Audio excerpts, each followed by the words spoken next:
Hey, it's Benji Cole, son of Al Cole from CBS Radio and host of the syndicated talk show, People of Distinction. The talk that gives you an in-depth view of some of the most dynamic, intelligent, and successful people on the planet. Run to our website, alcoleenterprises.com for more info. Email me directly through benji@alcoleenterprises.com if you'd like to get involved with what we have going. And as always, please continue to like and follow our broadcasts. People of Distinction is an internationally syndicated show solely due to the love and support that you all continue to show. We're available across all major podcast distributors, and like I mentioned, people, if you keep following, we're going to continue to put out the content. Now sit back and strap in because we are delighted to showcase this next guest on our network. And on the line with us today, we have the impressive Sinnaj. Now we're going to be discussing her amazing book, The Things I Carry, Volume 1. Now it's available for purchase through Amazon, Barnes & Noble, but to gather everything that she has in store, people check out her personal site, and that's Sinnaj.com. There you're going to gather a whole host of things, more information on her books, a hyperlink set up to take you to the purchasing pages. Man, it really is a one-stop shop. Also check out her other books, From a Note to a Novel, followed by Strength in Weakness.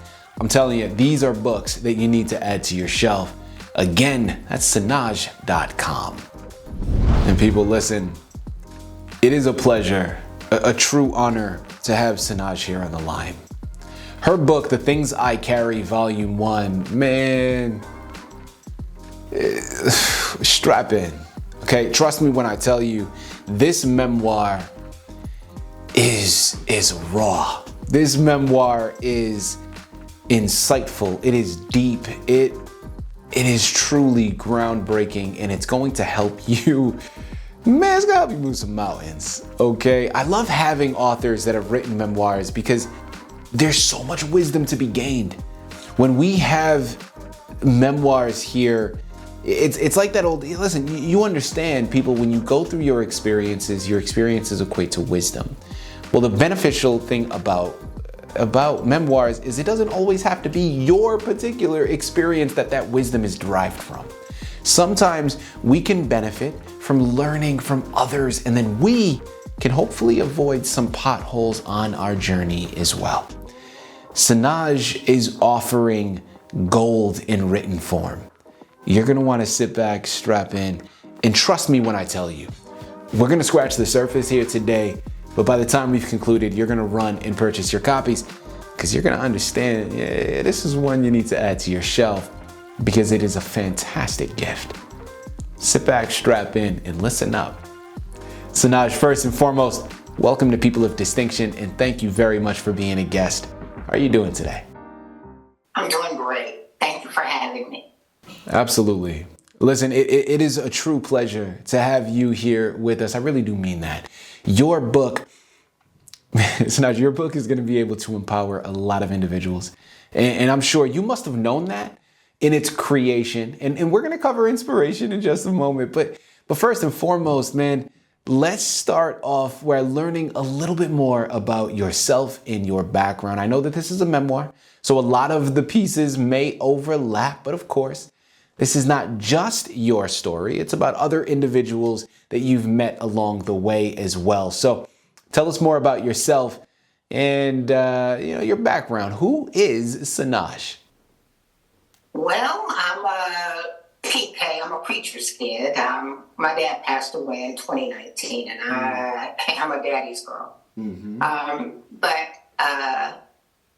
I learned from an early age how to entertain myself, and I've written from an early age. I was more of a closet writer, so I write and then store it and then go back and read it sometime later and then try to figure out what state of mind was I in or what was happening in my life at that time. But I am the biggest introvert who's an extrovert, I guess, in my writing. Well, it's interesting that you're saying you're an introvert, yet you're exposing so much personal aspects of your life through this book, right? So that's probably the most extroverted thing you could have possibly done. But, listen, we appreciate it because now we get to receive the gift that this book truly is. Sinnaj, without further ado, all right, let's jump into your book. Tell us a little bit more about this fantastic memoir. Okay. Well, I believe that everyone has a story. Everyone has a book in them. And I believe that we all share a human experience, whether we want to verbalize it or not. I was using writing as escapism, I guess.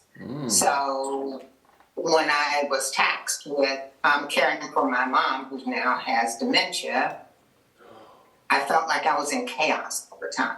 So the writing was my way to escape. I could be in the room with her and then still at the same time be very, very far away from the chaos of dementia. I didn't sign up for a lot of things that came with it, but yeah, I'm glad I chose this medium. And I believe that I will help a lot of people navigate their own journeys through sharing what I've shared.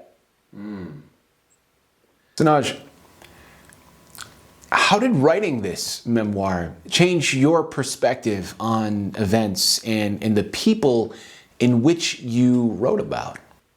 Through writing these stories, I learned that I'm not alone in my experiences. And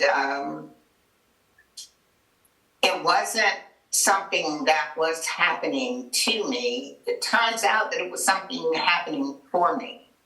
And through the journey that I took through these writings, it allowed me to dig into that treasure trove of experiences that are within me. And it's like uncovering layers, and the more I uncovered, the deeper I went, and voila, we're here. And I'm so glad I am. Well, listen, that is a great concept that I want to go into. And I think it's safe to assume what you meant by it. But I do think it's profound, and it is definitely worth exploring. You mentioned a moment ago that when these experiences were happening, you internalized it as it wasn't happening to you, it was happening for you. Now, I think that is a powerful statement and something that has has gold to be offered, right? Because I think there's a lot of wisdom in that. Talk to us a little bit more about that saying, what you mean by it, and how these experiences that you had helped enrich or even develop you. Well, I think of it as it's been therapeutic for me.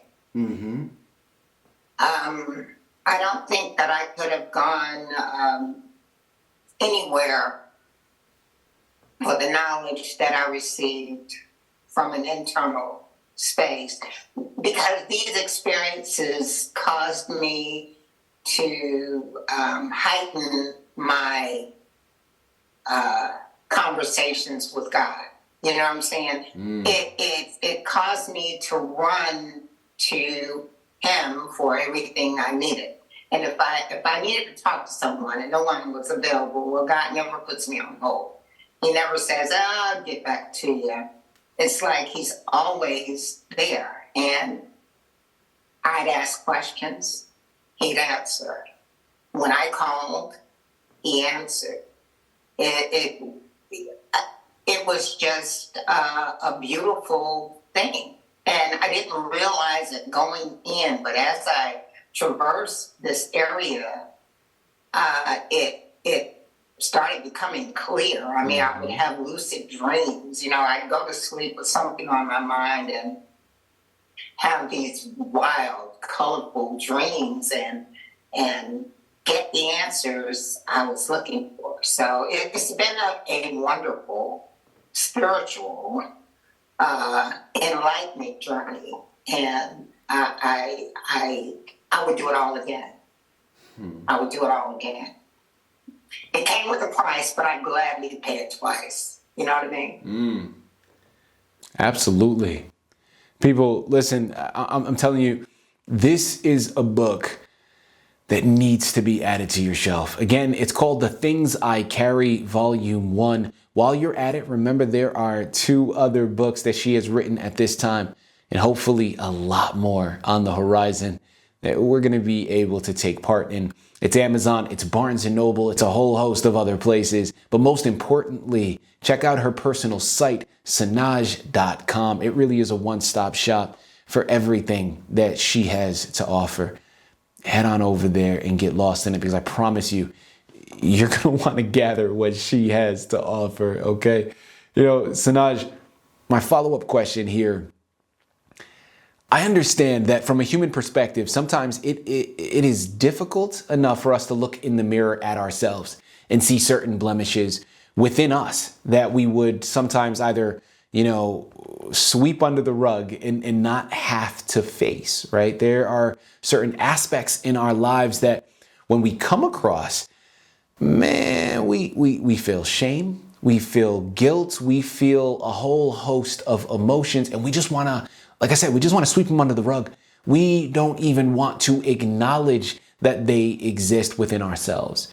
So for you to have taken this opportunity and showcase certain deep personal moments within your life, not only to yourself, but listen, to the world, Sinnaj, that takes bravery, okay? That takes courage. That takes a whole lot, because what you're doing and what you're constructing is much larger than a literary creation. So my curiosity, right? My question for you is, why did you feel compelled to do this and to showcase yourself in such a way? Well, as you said, we all have blemishes. We all have flawed. We're all flawed. Mm-hmm. But in going through this journey, I learned to accept and actually love those things about myself. I mean, I'm not perfect. I don't know who is. But the truth of who I am is found in those things that are flawed, that are imperfect. Mm-hmm. And the people who accept me for who I am, they will accept me flaws and all. Quirks and all, blemishes and all.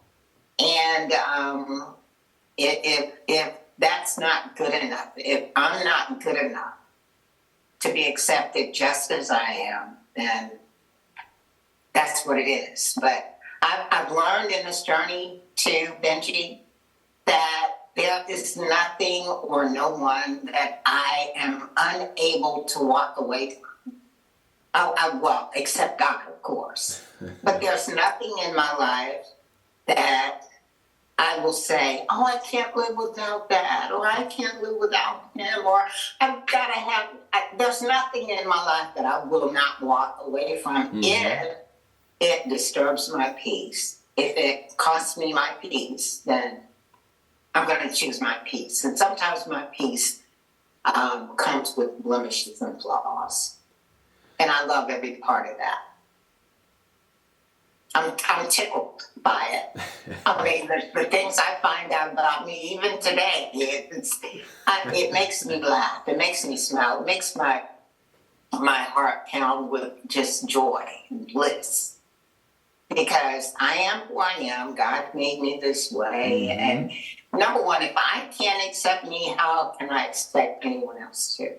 If I can't accept my blemishes and my flaws, how can I expect anyone else to?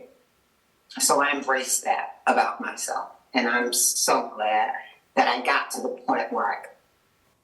Sinnaj, that is beautiful. what you just said was incredible. And people, how many of us listening in right now can relate to that notion? How often do we or have we sacrificed our inner peace, our peace of mind for someone else's? And listen, I know that is something that with age, you start to get more and more comfortable and more confident with the fact that, listen, man, my solace is worth much more than anything else. And I keep my circle small specifically for that, because if you're not adding things to my life, if you're not bringing things to it, and you're bringing more stress, and listen, I ain't got time for that. I don't want it. I don't want to just take that someplace else, okay? People, trust me when I tell you we have just scratched the surface, okay? I could sit here and I can talk to Sinnaj all day. I'm not going to do that. The onus is on you now. The information is right there on the screen. It's been there this entire time. It's Amazon, it's Barnes & Noble, it's Sinnaj.com. The book is called The Things I Carry, Volume 1. Remember, there are 2 other books that she has written, From a Note to a Novel, followed by Strength and Weakness. Check out all those places and pick up your copies today. These are fantastic books to be added to your shelves. They're even better gifts to add to someone else's. They're going to help you move mountains. And people, trust me when I tell you, they are much larger than literary creations, okay? You know where to go. Pick up your copies today. Sinnaj, this has been a true pleasure. Thank you for the wonderful words of wisdom. Thank you for creating these amazing books. But most importantly, thank you for being here with us to discuss them all through people of distinction. Thank you, Benji. It's been my pleasure.